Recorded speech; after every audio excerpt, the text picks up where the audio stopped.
చుక్కలు కనిపించినాయి రాత్రి మాకు. రెండో పాయింట్కి అయితే వచ్చేసినాం. మక్కువ అనే ఊరు అనమాట ఇది. ఇక్కడ గోడౌన్లో లోడ్ అవుతుంది అంటే మనకు టెన్షన్ ఉండదు. గోడౌన్ అంటే ప్రశాంతంగా అయిపోతుంది లోడింగ్. ఇంకా లోడింగ్ అయిపోతే ఇక్కడ నుంచి నాన్ స్టాప్ వెళ్ళిపోతాం. ఫాస్ట్గా ఉంది లోడింగ్. నైట్ టైం అది చేసినారు 5 టన్నుల లోడు. మిగతా వచ్చేసి ఇంకా 7 టన్నులు ఇక్కడ లోడ్ చేస్తారు అంతే. పెద్ద హైట్ కూడా రావు, బాడీ లెవెల్కి వస్తాయి అంతే. ఇది వరకు వస్తాయి అంతే. త్వరగా లోడ్ చేసుకొని బయలుదేరిపోతాం ఇక్కడ నుంచి. సో ఫ్రెండ్స్, ఇంకా మనం అక్కడ నుంచి మళ్ళీ వేరే చోటుకి తీసుకొని వచ్చినారు. సెంబేర్ అంట.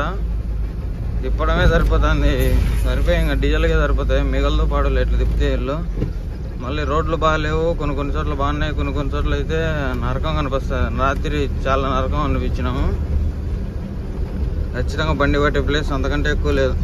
ఇక్కడ నుంచి శంబేర్ వెళ్ళాలంట. మొత్తం వరిమల్లే ఉన్నట్టుండే. ఇక్కడ ఎక్కువ వరిమల్లే. చిన్న రోడ్డు. ఏదన్నా బస్సు కానీ ఏదన్నా వచ్చిందంటే సైడ్